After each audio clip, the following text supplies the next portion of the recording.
Hello everyone, welcome to the Monologue classes in the session of daily news analysis. So, my name is Naresh Sharma and I am going to discuss with you the current affairs of the day and the date for today is 5th of May. So, चलिए start करते हैं आज के session से। आज मैं आपको एक डेट और बता देता हूं कि आज ही के दिन 5th ऑफ मई को, है ना, 19th सेंचुरी में एक व्यक्ति थे, उनका जन्म हुआ था और वो थे कार्ल मार्क्स, जिसने पूरे वर्ल्ड में ऐसी थ्योरीज दी, ऐसे आइडियाज दिए कि जो उस समय के लिए तो रेलेवेंट हुए ही, आज भी कोई भी ऐसा ह्यूमैनिटीज का सब्जेक्ट नहीं है जिसमें हम कार्ल मार्क्स को इग्नोर कर सकते हो। इट मींस ये भी कहा जाता है कि you can oppose Karl Marx और you can support Karl Marx but you can not ignore Karl Marx, है ना। तो ऐसी उन्होंने थ्योरी दी। उनका जन्म हुआ था आपके जर्मनी में, है ना।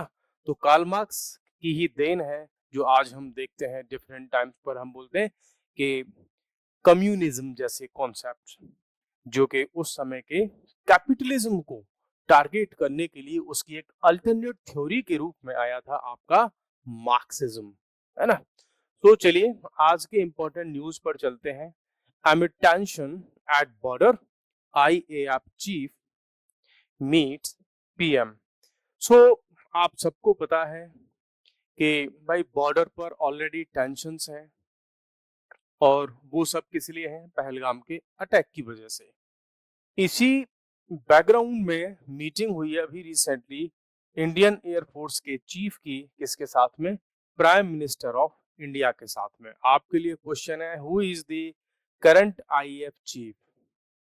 ठीक है, ये कौन है ये आपको बताना है, करंट अफेयर से रिलेटेड है और आपको ये सब पता होना चाहिए कि ऐसे बेसिक क्वेश्चंस जो होते हैं एग्जाम्स में आते रहते हैं, जिसको कहते हैं ना हु इज हु, कौन किस पोस्ट पे है, कौन किसका मिनिस्टर है, कहाँ का प्राइम मिनिस्टर, और ये सब जो क्वेश्चंस आते हैं। सो प्राइम मिनिस्टर मोदी साहब से मीटिंग हुई है, किसकी? एयर चीफ मार्शल की। एयर चीफ मार्शल नाम है इनका, एपी सिंह। मीटिंग हुई है प्राइम मिनिस्टर ऑफ इंडिया के साथ में और ये इसका बैकग्राउंड क्या है? पहलगाम का अटैक। और पूरे वर्ल्ड में इस समय पर एक न्यूज चल रही है कि भाई आने वाले टाइम में इंडिया कुछ बड़ा कर सकता है पाकिस्तान के अगेंस्ट में और India can retaliate in both ways. One way is diplomatic efforts और अनदर इज मिलिट्री ऑपरेशंस। सो दोनों ही टाइप के ऑपरेशंस हमें देखने को मिल रहे हैं।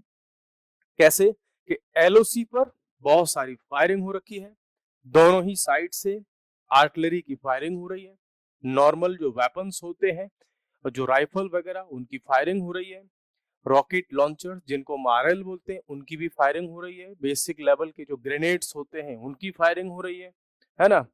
साथ में ही और भी छोटे जो मोटार्स होते हैं 51 mm, ठीक है, और उससे ज्यादा कि आपका 70 mm अप टू 84 mm तक की मोटार्स की फायरिंग हो रही है उस साइड में।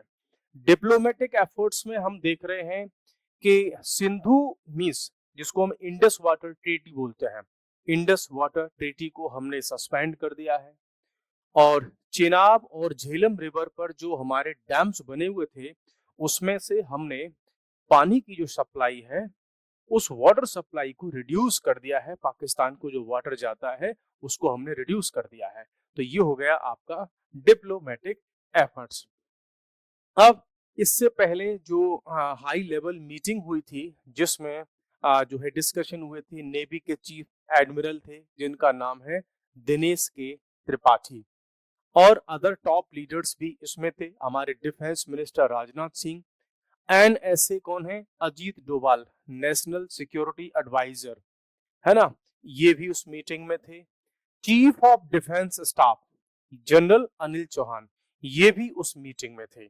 सो इट मींस जब इंडिया के टॉप लीडर्स की मीटिंग हो रही है तो कुछ ना कुछ ऐसा प्लान तो हो रहा है जो पाकिस्तान को रिप्लाई दिया जाएगा। India considers multiple responses. It means India के पास में देयर आर मल्टीपल ऑप्शंस चाहे वो वाटर को बंद करना हो या कोई मिलिट्री एक्शन लेना हो। मिलिट्री एक्शन में चाहे वो एयरफोर्स की तरफ से हो, नेवी की तरफ से हो या हमारी जो आर्मी है उसकी तरफ से कोई एक्शन हो, तो ऐसे एक्शंस हमें देखने को मिल सकते हैं। रिसेंट में कुछ एक्शंस हमारे जो हमने लिए हैं वो हैं जैसे कि पाकिस्तान की कोई भी फ्लाइट इंडिया के एयर स्पेस से होकर के नहीं जाएगी, उसको बैन कर दिया है। अनदर पॉइंट कि भाई पाकिस्तान का कोई भी फ्लैग, जिसको हम फ्लैगशिप बोलते हैं, ऐसा कोई भी शिप जिस पर पाकिस्तान का फ्लैग लगा हुआ है वो इंडिया के पोर्ट पर नहीं आएगा, उस साइड में नहीं आएगा।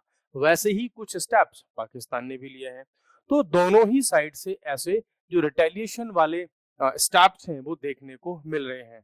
जैसा पाकिस्तान ने कहा है कि भाई इंडिया वाले जो शिप हैं वो पाकिस्तान के पोर्ट्स पर नहीं आ पाएंगे और पाकिस्तान के जो शिप्स हैं वो इंडिया के पोर्ट्स पर नहीं आएंगे। बॉर्डर पर टेंशन, अभी मैंने बात की। सिक्योरिटी टाइटन इन कश्मीर, कश्मीर में बड़े लेवल पर सिक्योरिटी का जो रिव्यू है वो हो रहा है और सिक्योरिटी बहुत ज्यादा टाइट कर दी गई है, including increasing the number of military personnel and paramilitary personal. इनकी एक्स्ट्रा कंपनीज, एक्स्ट्रा बटालियंस वगैरह को भी उधर डिप्लॉय किया गया है। सो ये कुछ बेसिक से पॉइंट थे। बाकी जो जम्मू कश्मीर की पुलिस है उन्होंने भी अपने सिक्योरिटी जो सिस्टम्स हैं उनको रिव्यू किया है और डिफरेंट प्लेसेस पर एक्स्ट्रा चेकिंग वगैरह को स्टार्ट किया है। अब नेक्स्ट न्यूज है आपकी ईरानियन फॉरेन मिनिस्टर अब्बास अरगाची। ठीक है, ये कहाँ जा रहे हैं? ये पाकिस्तान की विजिट पर जा रहे हैं और उसके बाद आएंगे फिर ये इंडिया की विजिट पर। तो आपके लिए तो करंट अफेयर के कुछ पॉइंट्स प्रिपेयर हो गए, है ना। तो कि भाई ईरान ऐसा कौन कंट्री था जिसने इंडिया और पाकिस्तान के बीच में मीडिएटरशिप को जो है ऑफर किया था? तो ये है आपके ईरान के जो है फॉरेन मिनिस्टर मिस्टर अरगाची। ये पहुंच रहे हैं कहां पर? इस्लामाबाद। सबको पता होगा Islamabad is the capital city of Pakistan.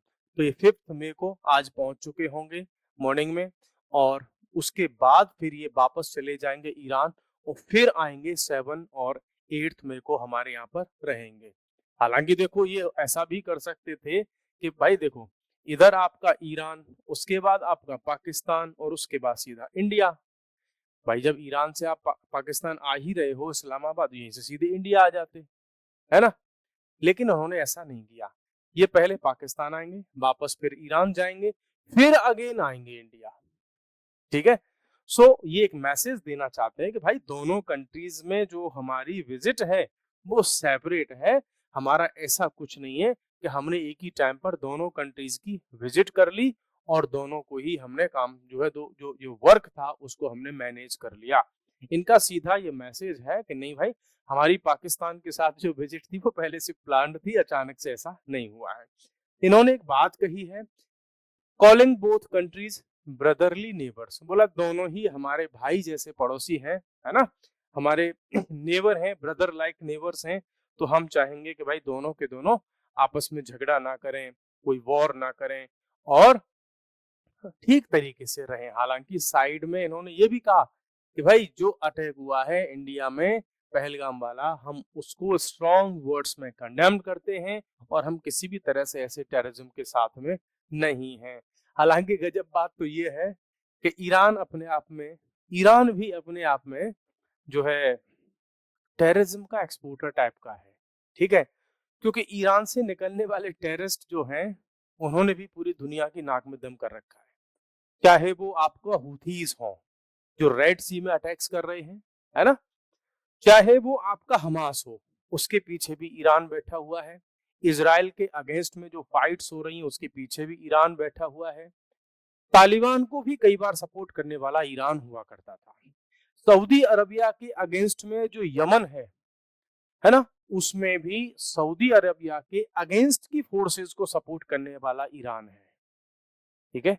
So Iran अभी तो कह रहा है कि भाई हम टेररिज्म वगैरह इंडिया पाकिस्तान आओ भाई दोस्ती करके रहे साथ साथ। नहीं भाई, इसने भी वर्ल्ड में बहुत बड़ा रोल प्ले किया है टेररिज्म के मैटर में, इंक्लूडिंग जब ओसामा बिन लादेन अपनी पीक पर था, जब 9/11 के अटैक्स हुए थे, तो उसमें भी बहुत कुछ इसका रोल माना जाता है।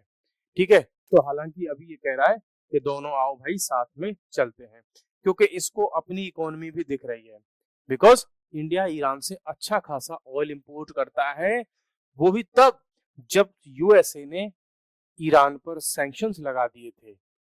इंडिया पर भी सैंक्शंस लगाने की बात हुई थी, लेकिन इंडिया ने फिर भी ईरान से अपना ऑयल इंपोर्ट करना बंद नहीं किया था। तो ईरान को भी दिखता है कि यार ऐसी एडवर्स सिचुएशंस में अगर इंडिया हमारे साथ में खड़ा था, हमारे पोर्ट डेवलपमेंट में, हमारे यहाँ ह्यूमैनिटेरियन असिस्टेंस में, हमारे यहाँ जो है इन्वेस्टमेंट में, ट्रेड में, सब में इंडिया ने साथ दिया है ईरान का, तो भाई कम से कम ऐसे टाइम पर ईरान को अपनी कुछ लॉयल्टी शो करना चाहिए, है ना। नेक्स्ट डिप्लोमेटिक आउटरीच है ये। Iranian president Masoud Pezeshkian called PM Modi and PM Sharif. अब जो वहाँ के जो प्रेसिडेंट हैं पेजेस्कियां, ये भी ज्यादा पुराने नहीं हुए हैं, कुछ ही टाइम हुआ है इनको अपॉइंट हुए, तो इन्होंने मोदी साहब को भी कॉल किया और जो प्राइम मिनिस्टर शरीफ हैं इनको भी कॉल किया कि भाई लड़ो मत, आसानी से चीजों को हैंडल कर लीजिए, फोकस ऑफ इंडिया विजिट। तो अरगाची जो है को चेयर करेंगे India Iran joint commission meeting को, साथ में बैठकर के इनकी मीटिंग होगी, और एक्सटर्नल अफेयर मिनिस्टर हमारे जो है एस जयशंकर, इनके साथ में मीटिंग होगी। दोनों ही बायलैटरल इश्यूज को डिस्कस करेंगे, जिसमें यूएस ने जो सैंक्शंस लगा रखे हैं ईरान पर, उन पर भी डिस्कशन किया जाएगा। साथ ही जो चाबहार पोर्ट है ना, अंडर 10 ईयर एग्रीमेंट जो साइन हुआ है इंडिया और ईरान के बीच में, ये बड़ा इंपॉर्टेंट पॉइंट है इंडिया के लिए। चाबहार के साथ में हम अपने आप को कनेक्ट हो गए, चाबहार पोर्ट को हम डेवलप करेंगे, और ये हमने पाकिस्तान को ही काउंटर करने के लिए किया था, क्योंकि पाकिस्तान का जो पोर्ट था उसको डेवलप कर रहा है चाइना, तो हमने जस्ट उसके बगल में जो है ले लिया किसका, ईरान का, बोला हम इसको डेवलप करेंगे। ये चाइना की नेवी अगर पाकिस्तान के पोर्ट्स पर रहेगी तो इंडियन नेवी चाबहार पोर्ट पर रहेगी, तो हम वहां पर जो पावर का बैलेंस है उसको कर पाएंगे। ठीक है, तो इन मैटर्स पर भी बात होने वाली है। बाकी साथ में रीजनल एंड ग्लोबल कंटेक्स्ट है, उसमें भी वो दोनों चीजों, दोनों ही पार्टीज की डिस्कशन होगा, चाहे वो वेस्ट एशिया का इश्यू हो, सब पर इनकी डिस्कशन होंगे। नेक्स्ट है हमारे पास में न्यूज, वो है इजराइल वॉज, है ना भाई, इजराइल कसम खा रहा है multi phased response after Houthi missile strike on Ben Gurion airport warns 6, because Houthis ने क्या किया है, मिसाइल से अटैक किया है एक एयरपोर्ट पर, नाम है उसका बेन गुरियन एयरपोर्ट। इस एयरपोर्ट पर जब इसने अटैक किया है तो इजराइल तो पहले से ही मार रहा था, इनको घर में घुस घुस करके मार रहा था, तो अब इन्होंने कहा है कि भैया ऐसा है, तुमने जो है जो मिसाइल से अटैक किया है और हमारे जो 6 लोग घायल हो गए हैं, अब हम फिर से कसम खाते हैं कि हम तुमको छोड़ेंगे नहीं, हम फिर से अटैक करेंगे। तो भैया पहली कसम तो अभी इजराइल की चल ही रही है, दूसरी कसम उन्होंने और ले ली। ठीक है, सो इस एयरपोर्ट पर जो अटैक हुआ है उसके अगेंस्ट में डैमेज वगैरह कितना हुआ है, डैमेज इंपैक्ट की बात करें तो missile created a large crater. Crater क्या होता है, ठीक है, क्रेटर मोस्टली उसको बोलते हैं, मिलिट्री वगैरह में ये टर्मिनोलॉजी यूज होती है कि जिस जगह पर ग्रेनेड, मिसाइल, है ना, ये गिरते हैं और वहां से एक पिट, कोई गड्ढा, कोई होल बड़ा सा बन जाता है, उसको कहा जाता है क्रेटर ना। कई बार ये ज्योग्राफी में भी यूज होती है टर्मिनोलॉजी के, क्रेटर क्या होता है, जब कोई एस्टेरॉइड वगैरह जो होता है जब अर्थ पे आकर के गिरता है या किसी और प्लैनेट पे गिरता है और उससे वहां पर बड़ा सा खड्डा हो जाता है, उसको भी क्रेटर बोल देते हैं। ठीक है, सो ये मींस बड़ा सा वहां पर क्रेटर बन गया, hundreds of metres from the tarmac flights including an Air India plane. तो इंडिया की भी वहां से जो है फ्लाइट आने वाली थी, उसको भी उन्होंने फिर डाइवर्ट कर दिया। इजराइल ने कसम खा ली है कि भाई अब हम इसको कई टाइप से आपको जो है क्या करेंगे, रिप्लाई करेंगे। तो नेतन्याहू ने भी बोल दिया और डिफेंस मिनिस्टर इजराइल कैट्स ने भी बोल दिया कि हम भैया कसम ले रहे हैं, अब हम तुमको छोड़ेंगे नहीं। ठीक है, इजराइल का देखो जो कुछ कॉन्सेप्ट है वो वैसा है, वो किसी को पहले से नहीं छेड़ता, मीन्स हम किसी को पहले से छेड़ेंगे नहीं और हमको किसी ने छेड़ा तो हम उसको छोड़ेंगे नहीं, ठीक है।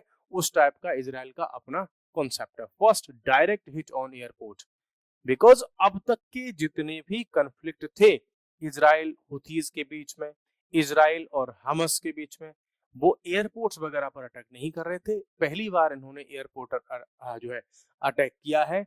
तो इसका सीधा सीधा सा जो मीनिंग है, जो डिफेंस एक्सपर्ट्स निकाल रहे हैं, वो ये कह रहे हैं कि हो सकता है कि भाई अब जो है इजराइल थोड़े लार्ज स्केल के अटैक यहाँ पर कर सकता है। Israeli military confirmed it attempted to intercept the missile but failed। भाई इजराइल का अपने पास में डिफेंस सिस्टम बहुत अच्छा है, लेकिन इस मिसाइल को नहीं रोक पाए। हुथीज ने क्या कहा है, हुथी का जो स्पोक पर्सन है ना, उसका नाम है ब्रिगेडियर जनरल याहया सारी, है ना। इसने क्या कहा है कि they used hypersonic ballistic missile in the attack. बोला हमने हाइपरसोनिक मिसाइल से अटैक किया है। हाइपरसोनिक मिसाइल क्या होती है, आपके लिए जीके का क्वेश्चन हो गया। हाइपरसोनिक मिसाइल वो होती हैं जिनकी स्पीड साउंड से ज्यादा हो।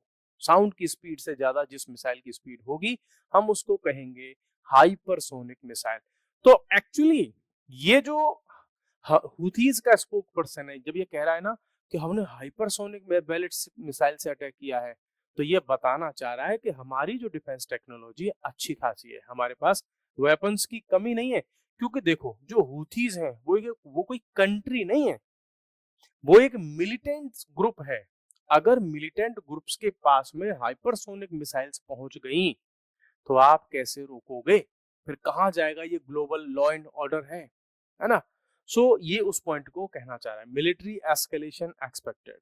तो भैया जब मिलिटेंट्स अगर हाइपरसोनिक मिसाइल्स का यूज करने लग जाएंगे तो एक नेशन, एक कंट्री, वो जब रिटेलिएट करेगा तो एस्केलेशन तो होंगे ही और बड़े लेवल के अटैक वहां पे हो सकते हैं। ऑनगोइंग रीजनल कॉन्फ्लिक्ट आप सबको पता ही है कि Houthis have consistently targeted Israel since 7 October 2023। आपको पता होगा कि बहुत सारे लोगों की हत्या कर दी थी, मर्डर किया था हुथीज ने, और दिन था वो 7 अक्टूबर 2023 का। इनसेंट लोगों को मार डाला था जब वो लोग अपने किसी रिलीजियस उसमें सर्विस में इन्वॉल्व थे, तब उनको मार डाला था। तो अब क्या है कि Israel and US have both responded with air strikes on Houthi positions in Yemen. तो आपके लिए 3-4 क्वेश्चन हो गए कि हुथीज किस कंट्री से बिलोंग करते हैं, यमन से, ठीक है। हुथीज क्या है, एक मिलिटेंट ग्रुप है। और दोनों ही कंट्रीज इजराइल और यूएसए, क्योंकि यूएसए का बहुत अच्छा दोस्त है इजराइल, इजराइल का बहुत अच्छा फ्रेंड है यूएसए, तो दोनों ने ही हुथीज पर अटैक करने स्टार्ट कर दिए हैं। पहले भी जो है यूएसए अटैक कर रहा था, इंक्लूडिंग यूएसए के साथ में अदर भी कंट्रीज थे, है ना। ऑपरेशन गार्डियन नाम का इन्होंने एक चलाया था जिसमें यूएसए के साथ में यूके, फ्रांस, जर्मनी, इटली, ये कई सारे कंट्री मिलकर के हुथीज के अगेंस्ट में अटैक कर रहे थे। क्यों? क्योंकि ये हुथीज जो है, ये जो रेड सी है, रेड सी में से जो इनोसेंट शिप हैं अपना गुड्स वगैरह कुछ लेकर के जा रहे हैं, उन पर मिसाइल जो से अटैक कर रहे थे। मान लो इंडिया का कोई शिप है, कोई मलेशिया का शिप है, कोई जापान का शिप है, कोई नॉर्थ कोरिया का है, साउथ कोरिया का है। भाई तुम आपस में लड़ रहे हो इजराइल और हमास और हुथीज, तो तुम किसी जापान के शिप को क्यों मार रहे हो, यूएसए के, फ्रांस, जर्मनी, इनके शिप पर क्यों अटैक कर रहे हो। उसी के अगेंस्ट में यूएसए ने ग्रुप बनाया था और हुथीज पर अटैक स्टार्ट किए थे यमन में, ठीक है। सो गाइस आज के लिए इतना ही, कल फिर मिलते हैं नए सेशन में नए टॉपिक्स के साथ में। तो तब तक के लिए bye bye, take care, thank you very much.